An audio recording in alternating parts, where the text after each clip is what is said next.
So when we left this project, we had just finished this main controller circuit board.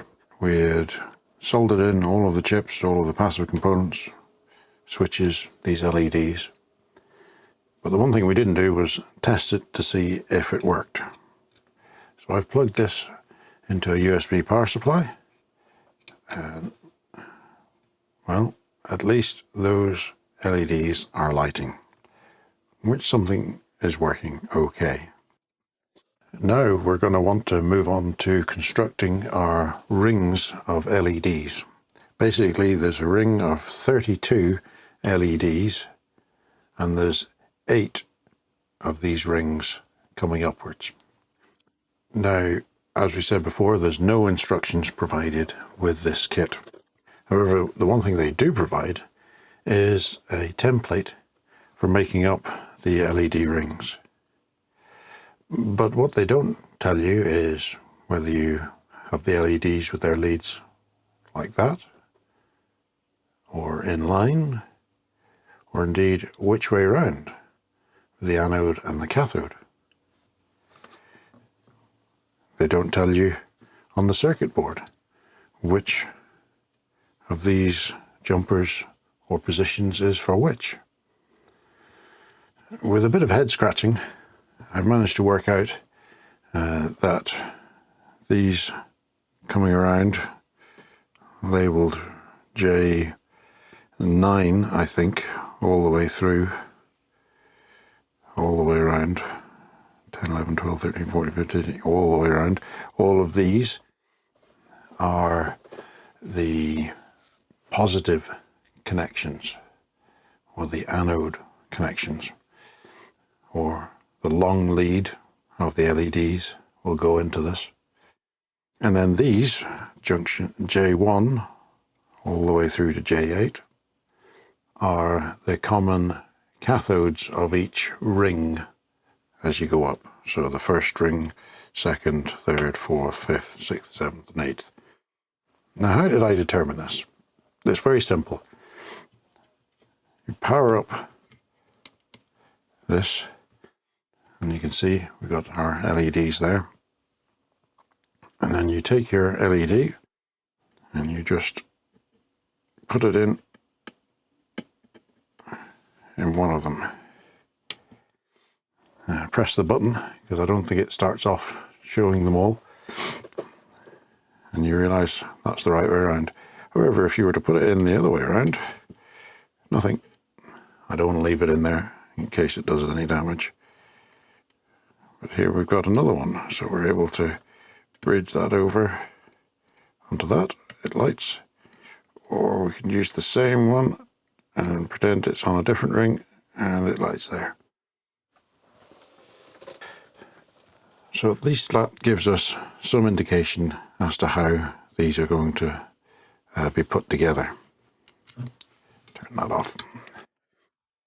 These rings of LEDs come up from this side of the circuit board, and what we need to do is actually fit these standoffs to the circuit board so that it can rest on these, because we have to determine the height of this. So if you imagine this on its side, it's going to have this standoff through like that. Okay. This is the base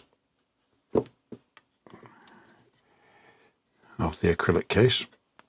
Okay, then you've got your rings of LEDs coming up, but it only comes up, we have to fit it in to there. And I want to be able to space these evenly. So what I will do now is just put these spacers onto the circuit board, and then we can assemble it onto the base plate, just temporarily, and then we can measure what the overall height, working height that we have will be.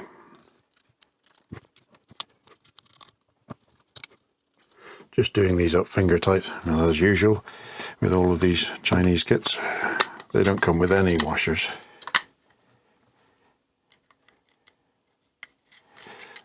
I haven't taken off the protective film off this acrylic. It just keeps it nice until the whole project is actually finished.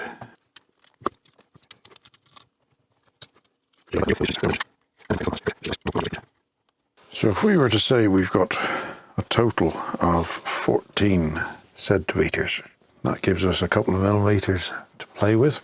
And so we can divide our 8 rings of LEDs into 14.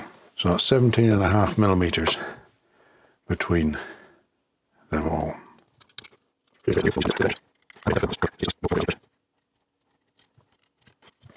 Something roughly along the spacing like that. Obviously these will be turned 90 degrees and not facing sideways but facing towards the top. But that's the rough sort of spacing that they're going to take. So I guess we shall get on with using the template provided, the jig, and making up these circles of LEDs. So as you can see, I've made a little bit of a start. These LEDs have to be bent. Their legs have to be bent in a specific way so that each circle of LEDs will have their cathodes commoned. So as you can see here, these haven't been soldered or anything, they're just sat in place. They will get soldered together to provide one common cathode for each ring. But then the anodes of these need to join to the anode of the next ring above it, of the next LED above it. I'll explain, it'll become a bit clearer as you see. So we have our LED here, and so it's very simple to bend it. I just use a steel rule, something flat, and I'm bending the longest lead, that's the anode, 90 degrees, or thereabouts.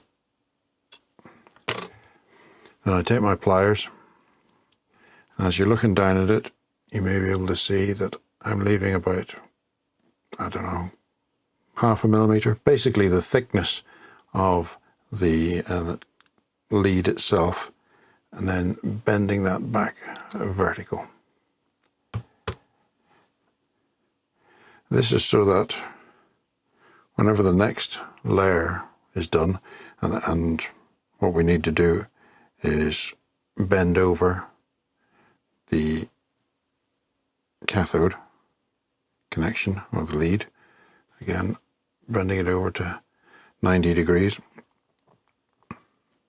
and of course they need to match, all of these need to match, as you can see that fits in nicely there. But if you imagine the next row on top of this, or the next circle of LEDs, they're able to connect, they're in line, and the anodes can just connect through.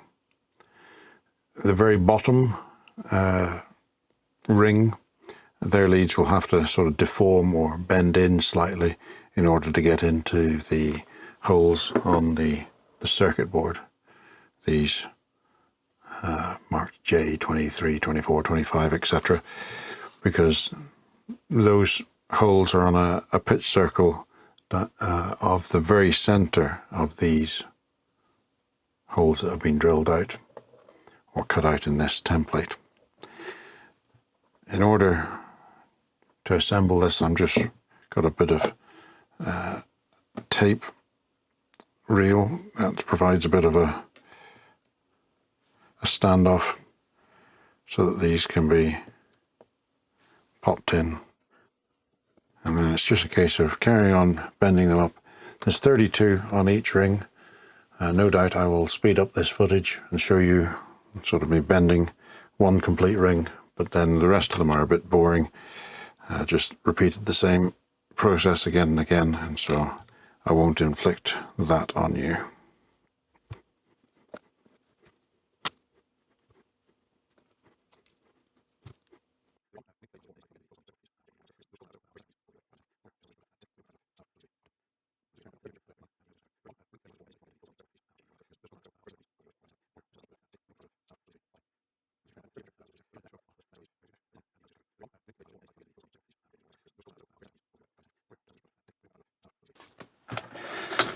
There we go.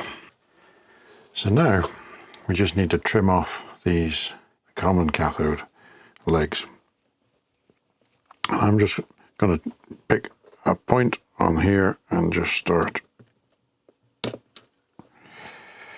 with one, and then I will make the rest the same.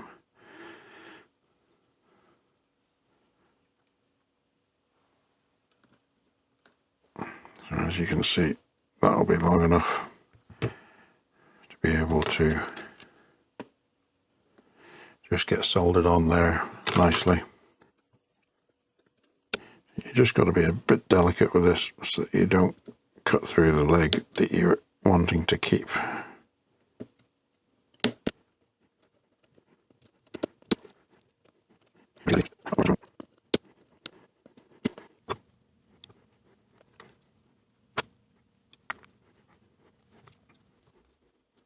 I think it's going to be probably easier to just solder these in one at a time rather than trying to put them all in it and then solder them up. I'm not sure. Maybe a bit of trial and error to see which is the easiest way to do this.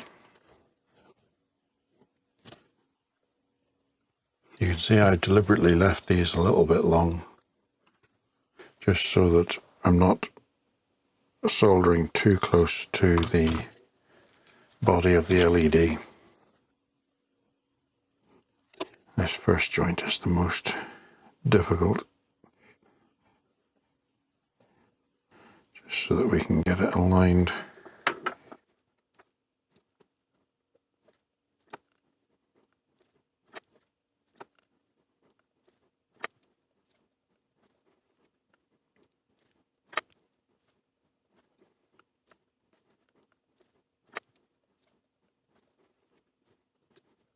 And there is our first ring completed. So I should put this aside somewhere safe where it won't get damaged, and then we'll move on with the next one. And I think what I've learned is, I will show you this before I pause things to complete the rest of the rings. It's best just to bend up and trim these LED legs before you start to fit them. In fact, if you were doing a production sort of line of these, you would probably do each stage by itself. So that's the shape that you need. Let me show you the length that these are. So about 15 millimeters, half an inch, thereabouts. That seems to be enough to bridge between them, and a little bend on the end. So let me show you that again. If you were doing this production line or style, what you would do is just bend, do the bends first, do all of the bends. So just form a pile of bent ones, bending the anode. There, I've just done 3 just for illustration, and then you would come back to perform the second bend.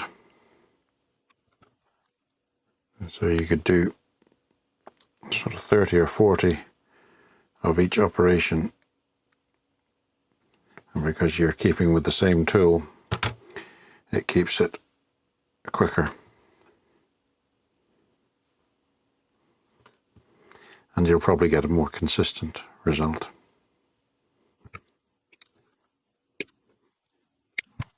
And so on and so forth. So I'll see you back once I've done all of these. So I've just completed the second of these rings of LEDs, and I just wanted to show you why we've been bending all of these leads and making an offset, because these are going to go in one above the other, and each LED in a column is connected to the one below it. So by doing those bends, we've been able to do that, so we'll be able to solder those together, and that will form a common anode for the column, for each column. So there's 32 all the way around. That's just the way that you're able to multiplex using a microcontroller and not using thousands of pins, because there's going to, well, not thousands, but there's 256 LEDs, but we don't need 256 pins. We need 32 for the rows, and then we need 8 for the columns, or the other way around. There's 8 rings. So there's one connection, common cathode for each ring, and then the anodes are common on the columns. So there's 32 of those. So you only need 40 pins to be able to multiplex this 256 LEDs.